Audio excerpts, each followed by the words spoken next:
Good morning. We are set for an important conversation this morning, and I'm glad you all can join us. Have you ever helped move someone, like from one house to another, to apartments or out of state or something like that, and broken something along the way that they didn't want broken?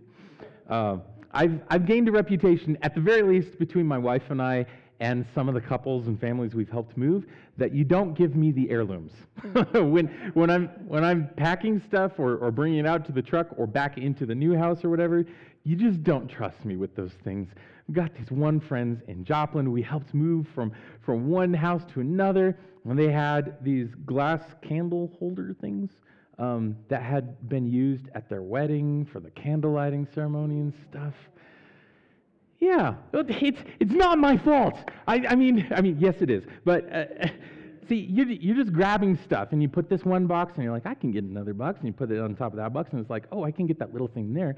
Soon enough, you look like Gus from Cinderella, carrying that pile of things, and it's like, I've got this. And then it all goes, you don't got this. That's the moment you realize, oh, I guess I shouldn't have been carrying that one extra thing. I don't know if you've ever been there, or maybe you can relate with this. When you're bringing in the groceries, are you a one-trip kind of person? No, I'm not about to walk 10 extra feet going back and forth to the garage that extra time or whatever. Nope, it's all going in one trip. So I've got all the bags on this arm, all the bags on this arm, or bag on my neck if I can, and then you look, and there's the milk. What am I going to do with the milk? And that's where it goes, right? That pinky, because for some reason you think that pinky's strong enough to hold a gallon of milk, and by the time you finally get inside, your pinky's broken, and hopefully it makes it to the counter, but sometimes you don't got this, and you wind up with spilt milk. So often in our lives, there's times when we approach life with the attitude of, I got this. How often does that end in broken heirloom spilt milk and sometimes broken bodies? Sometimes when we approach God and our relationship with Him, we approach Him with an attitude of, I got this. Today, Jesus is going to have a conversation with a Pharisee, a gentleman who is part of this group of Pharisees who probably more than anyone else at that time in that culture had an attitude of approaching God of, I got this. We're going to be in Luke chapter 7, starting in verse 36. And as we begin here, I want you to know this is towards the beginning of Jesus' ministry. It's pretty early on within the first year, probably. He's chosen his disciples at this point, and so they're along for the ride. And he's in the northern part of Israel, in Galilee. And so he's traveling around to a few different towns there. He's a traveling teacher at this point, is what he's doing. And so when he's in this town, whatever town it is, it doesn't say, says one of the Pharisees, again, verse 36, one of the Pharisees invited him to eat with him. So he entered the Pharisee's house and reclined at the table. Couple things I want to point out here. First, if you're the leader in the community or whatever, and there's a traveling teacher that comes to town, it would have made sense in that culture for you to invite him to your house for a meal. It's just polite. Just kind of one of the things that they did in that culture. And so nothing weird there. As we get further into the story, though, it does make us want to question the Pharisees' motives. Why does he want Jesus over? And part of what we're going to see is that he's there to kind of gauge where Jesus is at theologically. Is he thinking correctly? Is he teaching correctly? Is he who he says he is? Is he who other people are saying that he is? And so really, that's one motivation that this Pharisee has for inviting him over, is to evaluate him. But then it also says, and I want to point this out, because this is important to the story, it says, so Jesus reclined at the table. Now, when we pull up to a dinner table, we're not usually pulling up a recliner, right, and kicking out our legs, and no. But what Jesus did in that time, they had really short tables, and so they would actually prop themselves up on one elbow on a pillow, and then they would use the other hand, the right hand, to grab the food and to eat the food and stuff. Meanwhile, their legs are kind of just sticking out away from the table. So that's the scenario. Jesus is at this Pharisee's house. They're reclining at the table. It's probably not just the two of them. There's probably a few other people around the table, Pharisees' friends, maybe some other important people in town and stuff. But verse 37 introduces a new character. And it says, a woman in town who was a sinner found out that Jesus was reclining at the table in the Pharisee's house. So she's in town. She has this label of a sinner. We don't really know exactly what she did that she was given this label, but we do know that everyone in town knew about it. Who's this woman? Oh, she's the sinner. Not someone you want to hang out with, not someone whose value they place very high. So we know she's a sinner. And she finds out that Jesus is at this Pharisee's house. And so she goes to the house. Now, again, in that culture, it would be pretty normal for, if there's an important meal going on, for other people in the community who weren't invited to go anyway. But they wouldn't be reclining at the table. They wouldn't invite themselves into the meal necessarily. They would invite themselves into the house. They would all stand kind of around the outside of the table, up against the walls. And they're there to listen. They're there to learn. They're there to be around these important people who are having these theological discussions. And then at the end of the meal, potentially, they could have some of the leftovers as well. Interesting thing in their culture. It's just part of what they would do. So that's not weird. But a sinner coming to join uninvited in this scenario, I don't know about you, but if I had that label of a sinner, I'd probably stay away from public gatherings like this, where it would be easy for people to look and say, oh, what's she doing here? And it says she brought, in verse 37 again, she brought an alabaster jar of fragrant oil and stood behind him at his feet. So she's standing behind Jesus. Remember how he's reclining, right? And so his feet are accessible. They're not like stuck under the table. She stood behind him at his feet, weeping, and began to wash his feet with her tears. She wiped his feet with the hair of her head, kissing them and anointing them with the fragrant oil. Wow. Awkward. Right? I mean, that's what I see. As I look on, just as we're kind of viewing this meal from the outside, looking in like one of those people standing around the side, everybody's like, oh no, what is happening? And we see awkwardness. We see an embarrassing moment. We see a host who is now going to have to deal with this uninvited woman who is a sinner. We see someone with extreme personal space issues, right? As we're on the outside looking in, that's what we see initially. Jesus saw worship. Jesus saw worship, and that'll become clear as we go on as well. But what did the others see? What did the other people, maybe even around that table, see? Verse 39, when the Pharisee who had invited him saw this, he sees this woman making a fool of herself, making a spectacle. He said to himself, this man, if he were a prophet, would know who and what kind of woman this is who is touching him. She's a sinner. Okay, so as this Pharisee is looking on, as his guests probably are looking on, they're seeing the spectacle, and their response is, wow, what a mess. What a loser. And not only this woman, but Jesus, if he really were who he said he is, then he would know who this woman is. He would know that she's a sinner, and knowing that she's a sinner, this is the way he would act. He would push her away. He would have nothing to do with her. He wouldn't associate with her. He'd yell at her to get out of the house. This is what the Pharisee is thinking, right? If this man really was a prophet. You see, where Jesus saw worship, Simon, this is our Pharisee, we'll find out here in a second, saw worthless. And let's talk about that for a second. Because when Simon, the Pharisee, looks at this woman, he's not evaluating her in a vacuum. He's not looking at her and her alone and saying she's worthless. Rather, he's comparing her to himself. He's comparing her to the other good people around the table with him, the other people who got this, right? And so he's comparing her, and he's stuck. Let me put it this way. We're used to comparisons, right? Whether it's jobs or cars or trucks or whatever. But let me show you this. In the world of outdoor enthusiasts, you have some different tiers, right? Different levels of dedication to actually enjoying the outdoors. I'm going to make some people mad. I'm sorry. Get over it. At the very bottom of the rung, typically, this is how the outdoor enthusiast world would kind of see it. It's the car campers, right? And this is where I had to be when I had younger kids. And so it just is. It's just a thing. But as a car camper, you can drive down the road to the end of the road, right? No further than that. You get to the end of the road, okay? And you can bring whatever you want with you. You can bring the kitchen sink. You can bring as much food as you want. You can bring the radios.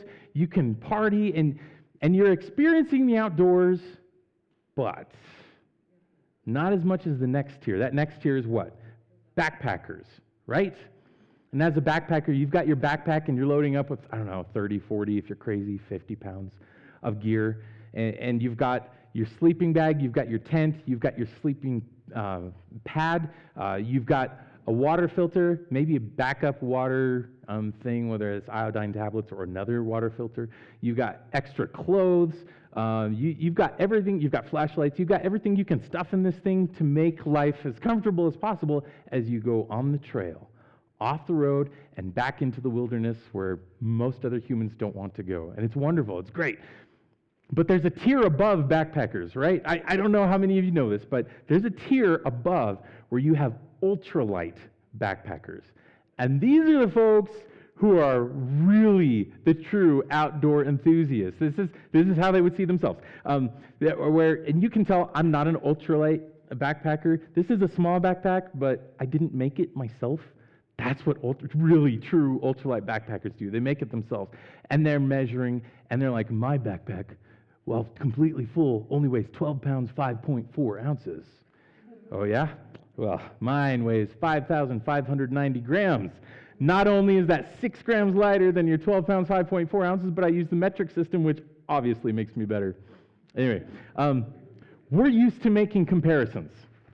We're used to looking at other people in our life and potentially comparing their worth to our worth.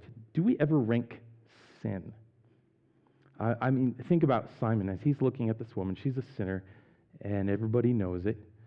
But there are obvious sins that we see that with obvious immediate effects, whether that's sins like adultery or lying or stealing or anger that turns into rage that hurts people. There's drugs and alcohol, addictions, things that are obvious, things that we're able to see on the outside. But you see, as Simon is looking at this woman and he's seeing someone who's worthless, he's not looking at himself.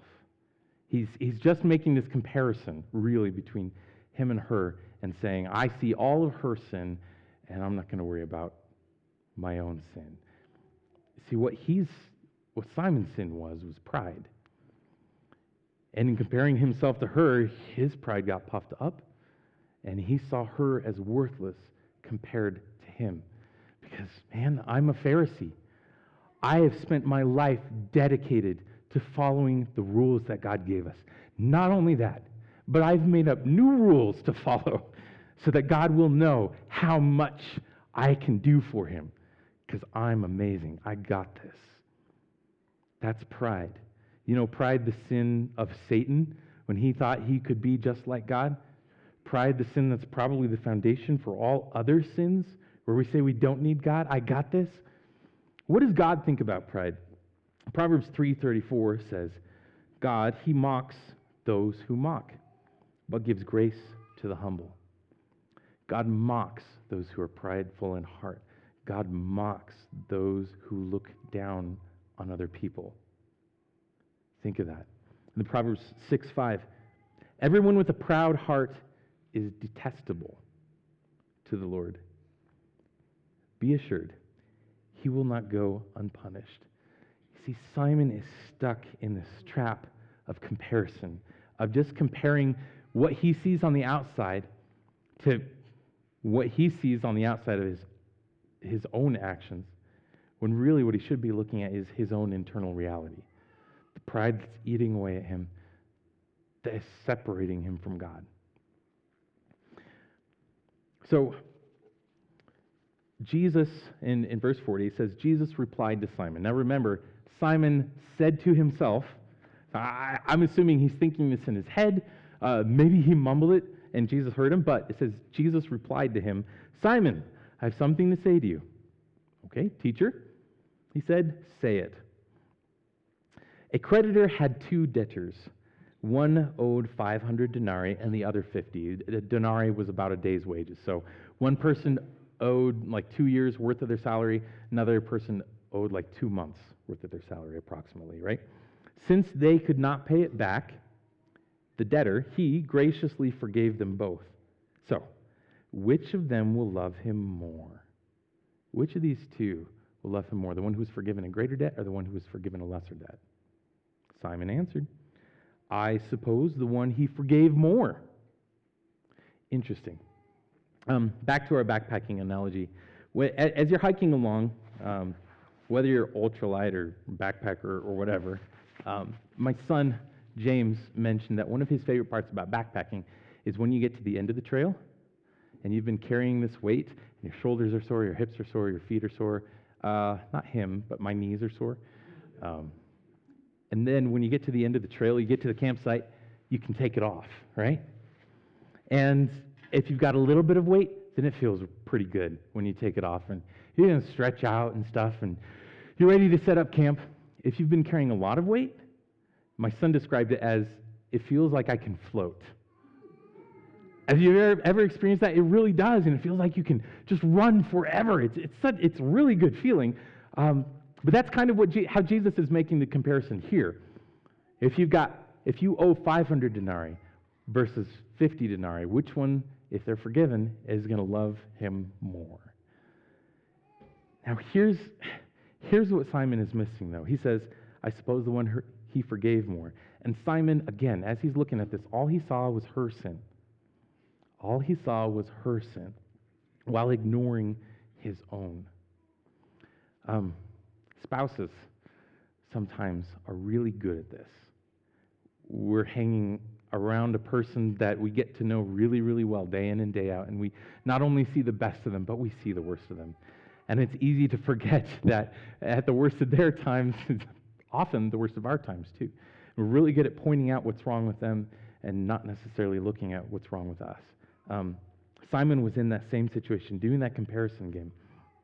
But go back to verse 42. And look at this. Since they could not pay it back. Between the 500 denarii person and the 50 denarii person, which one of them was able to pay back the creditor? Neither of them. Neither of them was able to pay back the debt. The only reason that Simon is feeling good right now is because he's saying, yeah, my debt is less. I'm the 50 denarii guy. I'm not the 500 denarii sinner woman. But Simon, but us, we're still unable to pay back the debt. He's stuck in this comparison game. James chapter 2, verses 10 and 11 says, For whoever keeps the entire law, yet fails in one point, is guilty of breaking it all. For he who said, do not commit adultery, also said, do not murder. So if you do not commit adultery, but you do murder, you are a lawbreaker. You're still a lawbreaker. You still have a debt that you cannot pay on your own. You still, as the Pharisee, he's saying, I'm checking the boxes. I'm doing everything right. Sure, I missed tithing on mint that one time, but I've made up for it since then. I've worked harder. In other words, I got this. It's not that big of a deal. I'm taking care of it. Where do you got this? What part of your life, when you think about it, when you approach it, whether it's a situation, whether it's a time at work, whether it's a relationship among your family or friends, you're saying, no, that's all right, God. I got this. I can take care of it. Maybe there's even a specific sin that you're really good at hiding, that you've gotten better at hiding. And the thought is, I don't have the label of a sinner, therefore I must be doing all right. Because other people don't see it. I can hide it from myself too, therefore I got this. But it doesn't matter if you only owe the 50 denarii. You are unable to pay your debt. That's where Simon was at. That's where we're at. We're unable to pay our debt. See, this whole I got this attitude is the old way, where the Israelites they were given the system of animal sacrifices, where if they sinned, then they had an option of going and sacrificing a dove or a bull or a goat or whatever. And part of that was so that they could have their sins forgiven, and they would do works. They would obey the law. They would check it off, and they would work their way to God, right? That way never worked. That's part of the reason it was put in place, was to show the Israelites it doesn't work that way. Hebrews 9, verse 14, it's comparing that old way of animal sacrifices with the new way. It says, how much more will the blood of the Messiah, who through the eternal Spirit offered himself without blemish to God, how much more will it cleanse our consciences from dead works to serve the living God? See, everything that Simon the Pharisee was doing, everything that we do to try to impress God, to try and I got this in those moments, is just dead works. It does not pay off our debt. None of that does. And so Simon answers, I suppose the one he forgave more is the one who will love him more. And Jesus says, you have judged correctly. Turning to the woman, he said to Simon, so this is the first time like really acknowledging this woman behind him who's weeping and crying this entire time. So turning to the woman, he said to Simon, do you see this woman? Oh yeah. Saw her the moment she came in. All the eyes, everyone stiffened up. I see this worthless, no good sinner. What do you want, Jesus? No. Do you see this woman? I entered your house. You gave me no water for my feet, but she, with her tears, has washed my feet and wiped them with her hair. You gave me no kiss, but she hasn't stopped kissing my feet since I came in. You didn't anoint my head with olive oil, but she has anointed my feet with fragrant oil. So all these different things that a good host in that culture would have done, or at least had their servants do, like washing his feet, Simon had neglected. But look at this woman, this sinner who all of a sudden is outdoing the self-righteous. Think about as she's worshiping Jesus, she came prepared on the one hand. See, she heard that Jesus was down, and what did she do? She brought her alabaster jar of fragrant oil with her. What's she going to do with that? She's going to worship Jesus. She's going to pour it on his feet, maybe. Maybe she was even planning on pouring it on his head. I don't know. But something, when she got there, something changed in her plan. So she came prepared to worship, but then she started weeping uncontrollably. She started crying. And we don't know exactly why. Maybe it was something she saw. Maybe she realized Jesus' feet are grimy and dusty and mucky from walking in the streets where all the animals go. And I'm here, I was going to put this oil on his feet, but they're nasty. What has his host done? Maybe it was that. Maybe it was just the realization that her sins were forgiven, and that brought the tears to her eyes. Either way, she came prepared, and something unexpected still happened, and God used that. God used that unexpected change in her emotions, those tears, those uncontrollable weeping, to serve Jesus and to worship him in a way that he needed right then and there. I think it's amazing that this sinner outdid the self-righteous, even when she hadn't planned on all of it. Therefore, I tell you, verse 47, therefore, I tell you, her many sins have been forgiven. That's why she loved much. But the one who is forgiven little loves little. And then he said to her, your sins are forgiven, confirming that. So while Simon saw a worthless sinner, Jesus saw her love. Jesus saw this as a woman who understands that her debt is unpayable, and she's been forgiven, and so she loves Jesus with all that she is. Now, Simon's in the position of being offered forgiveness, right? Because, think about the scenario Jesus presented. There's someone with 500 denarii who owes 500 denarii. There's someone who owes 50. Simon's like, yeah, I'm the 50 guy. And Jesus is saying the creditor forgave them both. And so he's offering Simon for his unpayable debt to be forgiven. Jesus offers to pay his unpayable debt, and Simon's response, at least at this point, as far as we can tell, is no thanks, Jesus, I got this. I can control this. I can handle it. I've got my rules. I've got my check boxes. I got this. Because, and this is the kicker, if he hadn't seen the woman, if all he knew about was that he had an unpayable debt, then he would have known that he had an unpayable debt, but he's stuck in this comparison game where she's worse than I am, so I must have it all together. But he still has an unpayable debt.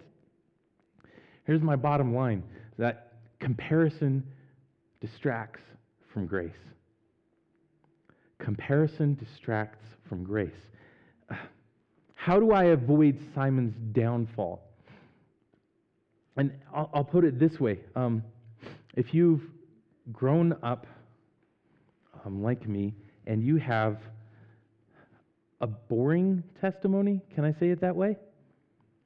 Maybe you've grown up in the church. Maybe you've been a good kid most of your life. Whatever. You didn't rebel as a teenager. Maybe you did have made all these good, right choices. And you feel like you're the 50 denarii person. There's a thought here of, well, I want to love Jesus more. So how do I love Jesus more? Maybe I need to be forgiven more. And so what we do is we either look back at our past and we try and say, well, I did that really bad thing, and I need to focus on that, and I need to remember every day that really bad thing that I did when I hurt that person's feelings, or when I lied to my parents or whatever. Or maybe, gosh, we think that, well, maybe what I need to do is screw up my life right now. If I screw up my life right now, then I'll have sinned more, and then I'll realize God's grace more and how much more he wants to love me. Or I don't know, what do we do in this situation? Because we feel like if we load up our backpack with as much sin as we can, whether it's from looking back at our own life, we're comparing ourselves to others and saying, well, they're better than me. So that means I have more to be forgiven, and therefore I can love Jesus more. All that is more comparison. All that is still more focusing on ourselves, focusing on the sin in our lives. Does this sound stupid? It is. Who's going to load up their backpack with extra weights just so at the end of the 7-mile hike or whatever, they can feel better? What a terrible approach. Paul, as he's writing to the Romans, he says, what should we say then? Should we continue in sin so that grace may multiply?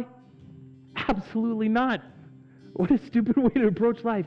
How can we who died to sin still live in it? Or are you unaware that all of us who were baptized into Christ Jesus were baptized into his death? Therefore, we were buried with him by baptism into death, in order that, just as Christ was raised from the dead by the glory of the Father, so we too may walk in a new way of life. See, focusing on sin in our lives, whether past, whether, possible future, when we focus on sin in our lives, that does not increase our love for Jesus. Rather, focusing on the vast grace that Jesus offers us, that increases our love for Jesus. And here's the thing. I believe wholeheartedly that this is not an overnight change.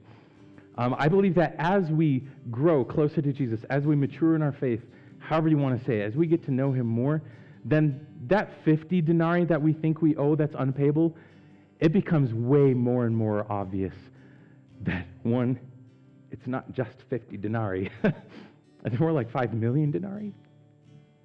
And two, that grace that God offers us just grows more and more. I see it kind of like how I see freshmen and through seniors going to college, right? When a freshman, or let's say a new Christian, comes to Jesus for the first time, when you're a freshman entering college, you're all super excited. This is going to be great, and you get through your first year, and you learn a lot, and it's amazing, and you're wide-eyed and bushy-tailed, whatever. You come back as a sophomore, and you know everything. You know what the schedules are going to be like. You know how to get the correct professors. You know all those details, and you know what sophomore stands for? Sophos means wise. Moros means moron. Sophomores are wise fools because they think they know everything. And here's the thing. I think as Christians, This is the place where most of us get stuck as sophomore Christians, as spiritual children, really, where we think we know everything and we know some great theological details.